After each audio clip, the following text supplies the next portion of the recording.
হাউসের সেই আড্ডাটা আজ আর নেই, আজ আর নেই।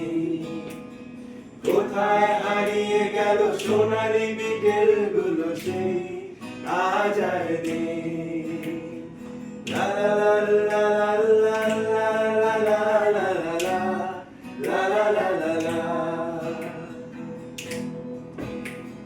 নিখিলেশ প্যারিসে, মইদুল ঢাকাতে, নেই তারা আজ কোনো খবরে। ব্যান্ডের গিটারিস্ট গোয়ানিল ডিসুজা ঘুমিয়ে আছে যে আজ কবরে।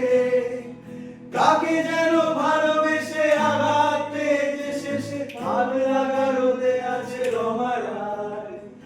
অমরটা ভুগছে দুরন্ত ক্যান্সারে, জীবন করেনি তাকে ক্ষমা। কফি হাউসের সেই আড্ডাটা আজ আর নেই, আজ আর নেই। কোথায় হারিয়ে গেল সোনালি বিকেল গুলো সেই আজ আর নেই। ওকে।